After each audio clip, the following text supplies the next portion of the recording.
예, 한상혁의 나비효과 시간입니다. 매주 금요일 세상 속에서 일어나는 작은 변화가 주식시장에 큰 영향을 미친다는 컨셉이죠. 예, 연타증권 파이낸스허브 강남점 한상혁 과장과 함께하겠습니다. 어서 오십시오. 네, 안녕하세요. 오늘은 뭐 나비의 날개짓 정도가 아니라 뭐 꽤 큰 새의 펄럭거림이죠. 네, 작은 변화가 아니라 아주 그렇습니다. 큰 변화였습니다. 예, 네. 바이오 얘기를 하려고 하는데요. 뜨거운 주제입니다. 사실은 좀 우려도 많고 그러면서 이제 쳐다보고만 있긴 좀 또 아쉽기도 해서요.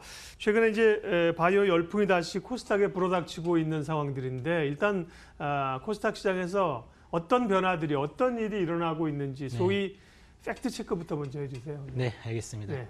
요즘 주식시장을 보게 되면 특히 코스닥 시장을 주로 매매하시는 분들 보게 되면 HLB를 가지고 있는 자와 가지고 있지 않는 자로 좀 구분이 되는 것 같아요. 네. 양분되는 것 같은데 일단은 HLB를 가지고 있으신 분들도 지금 고민이 되게 많은 시점이고요. 네. 이걸 과연 어디서 팔아야 되나라고 고민이 많은 시점인 거고 HLB를 안 가지고 계신 분들도 이걸 지금이라도 사야 되나라는 또 고민에 빠지게 됩니다. 네. 그만큼 HLB의 주가 상승이 참 가파르게 좀 올라오고 있는데요. 네. 이제는 코스닥 시가총액 부동의 1위인 셀트리온 헬스케어 자리까지 좀 위협하는 자리까지 네. 좀 왔습니다. 지난 화요일이었죠. 화요일에는 장중이긴 했지만 이미 코스닥 시가총액 1위인 셀트리온 헬스케어를 역전한 적이 한 번 있었습니다. 장중이긴 하지만 그렇게 지금 시가총액에서 큰 변화를 주고 있는데요.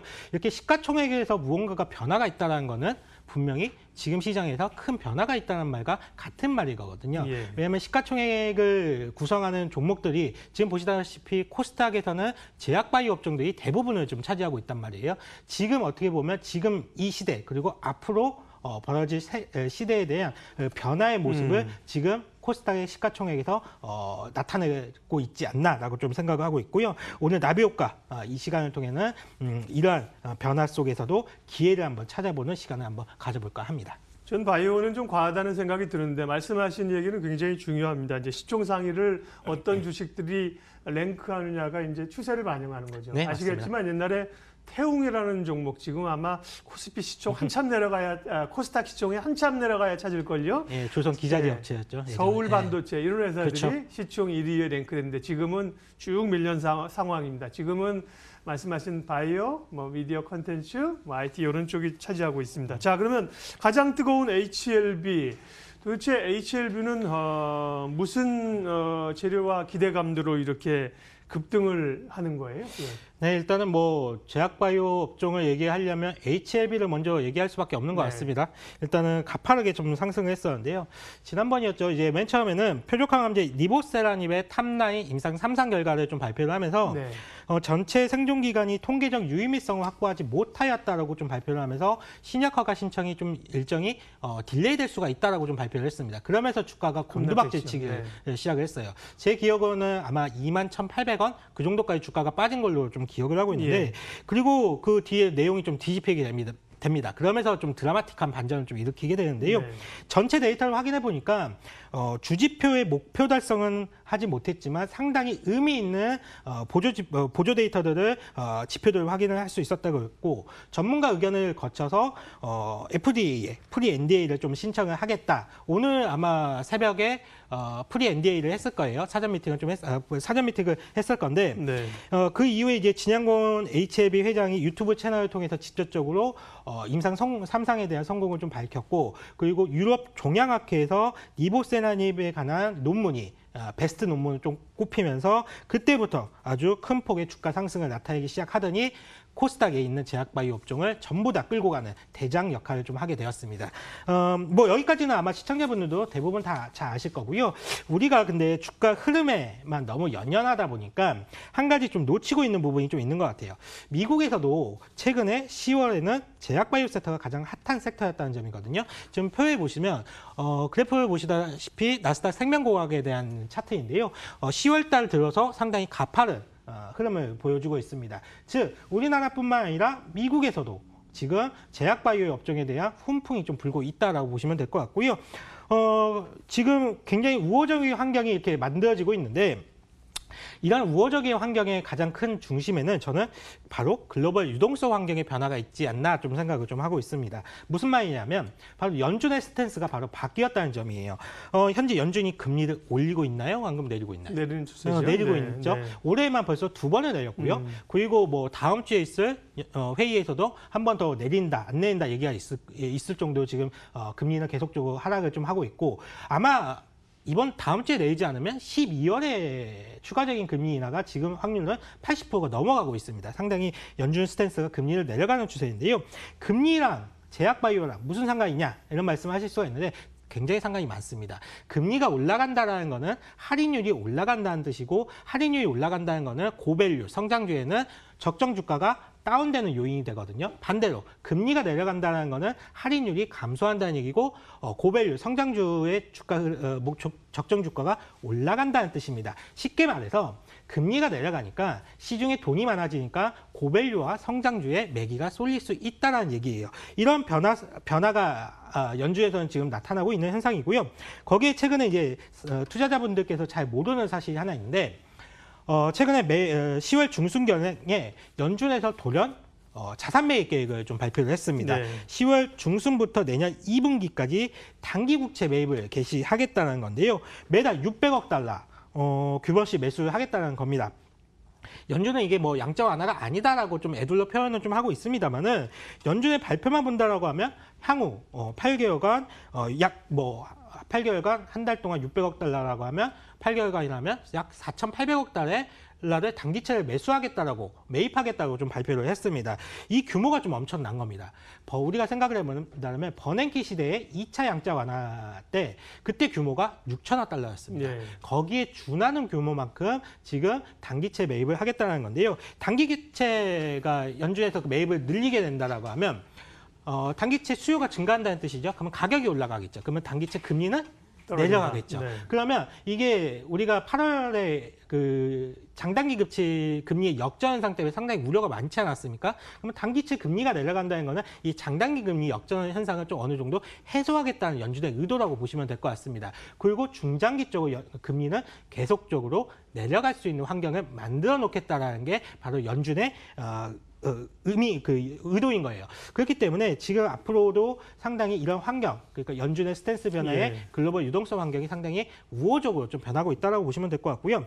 우리가 이제 시세판을 매일같이 보다 보니까 하루하루의 변동폭에 너무 심취해서 그렇게 큰 그림을 못 볼 때가 좀 있습니다. 지금 이런 흐름이, 지금 시장의 흐름이 어떠한 뒷배경에 거쳐서 지금 이런 흐름이 있는지 한번 짚어볼 필요가 있다고 보고 있고요.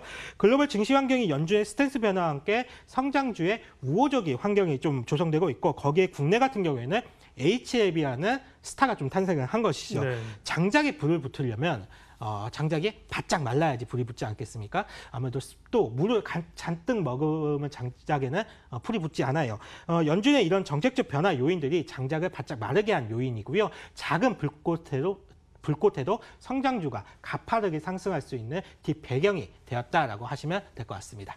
기본적인 저금리 유동성 환경에서 성장주들이 주목을 받고 바이오가 간다는 말씀이신데 조금 비판적인 시각으로 저는 접근해 보겠습니다. 분명히 맞는 말씀인데 적어도 지금 하신 말씀들은 신라젠이나 고롱티슈진이나 이런 사태가 없을 때 그런 얘기를 하셨다면 충분히 공감나는데 그러기에는 중간에 변화가 너무 많았거든요. 그리고 의구심도 있었고 의혹도 있었고 그래서 그 논리를 다시 적용할 수 있느냐 이런 사실 의구심이 들어요. 네, 맞습니다. 이게 왜 이런 의구심이 네. 있었냐면 우리나라가 글로벌 신약을 개발하는 게 지금 처음입니다. 가장 처음이에요. 그러니까 실패 사례도 상당히 많고 그거에 대한 어떻게 보면 왜곡된 현상들도 상당히 많이 벌어지고 있습니다. 아무래도 처음 하는 거니까 우리가 한번 생각을 해볼게요. 90년대 초에 80년대 말에 삼성에서 반도체를 하겠다라고 했습니다. 반도체 사업을 지출하겠다. 그 당시에 전문가들이라는 사람들이 다 비판을 했어요. 안 되는 사업이다. 이미 그 반도체 하는 사업이라는 거는 일본이 그 기술력을 다 장악하고 있고 특허를 다 획득하고 있기 때문에 한국이 할 수가 없는 사업이다라고 했습니다. 하지만 지금 어떻게 됐죠? 반도체는 우리나라의 세계 1위죠. 예, 그렇죠. 네. 세계 1위 반도체 시장. 그런데 네. 제약바이오는 그때와 비슷해요. 과거에 우리나라에서 지금까지 제약바이오 신약을 탄생한 역사가 없기 때문에 글로벌 임상을 처음부터 진행해서 블록버스터급 약을 탄생하는 역사가 없었기 때문에 이러한 부분들에 대한 우려의 시각이 있는 것은 분명히 맞는 얘기고요.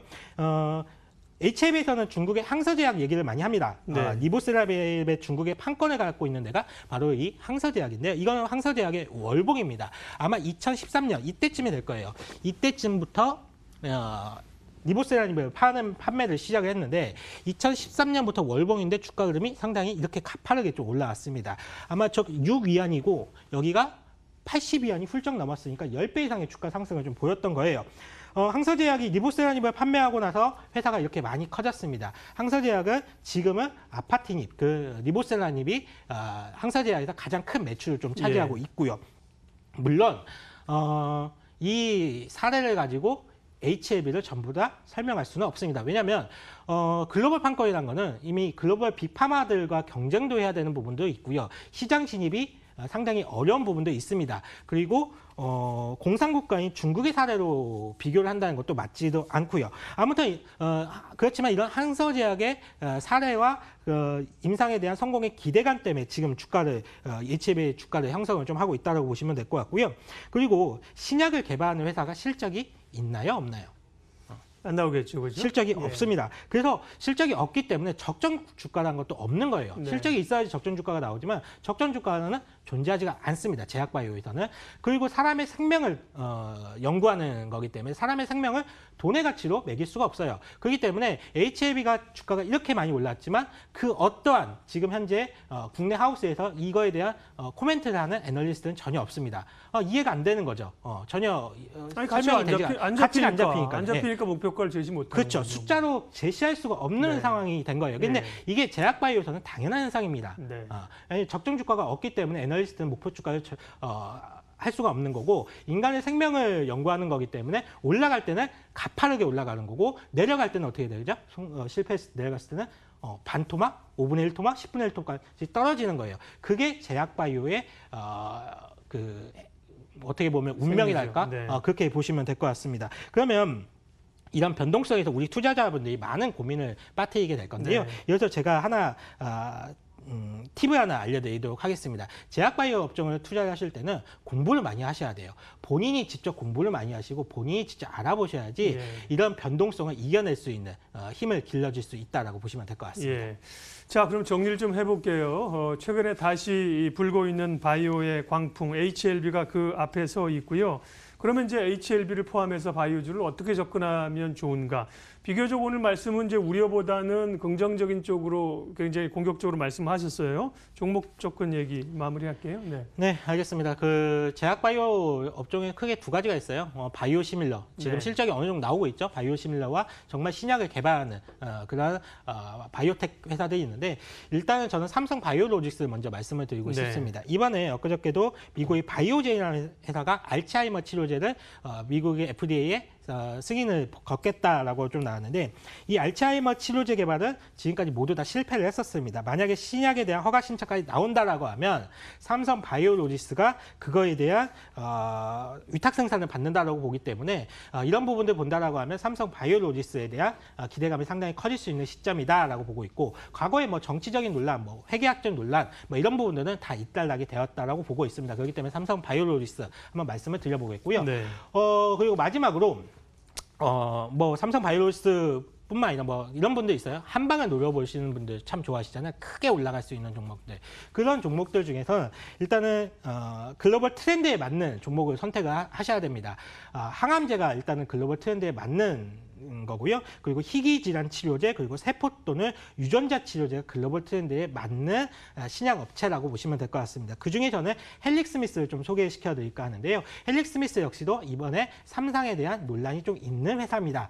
삼상이 먼저 실패했다라고 혼용된 결과로 인해서 결과 도출이 어렵다라고 나왔다가 이제는 3-1B에서는 어느 정도 결과 도출이 유의미한 네. 데이터가 좀 나은 부분이 있거든요. 그렇기 때문에 헬릭스미스를 한번 주의 깊게 한번 보시고 투자자분들도 공부해 보신다라고 하면 큰 시세를 한번 노려볼 수 있지 않을까라고 생각을 좀 하고 그러면 있습니다. HLB는 어떻게 해야 돼요? 20초만 대표해 주세요. 마무리를 하고 가야 되니까. 뭐 지금 시점에서 네. HLB를 사야 된다, 팔아야 된다 얘기는 하기가 참 어렵습니다. 하지만 아직까지 HLB는 일정이 좀 남아 있어요.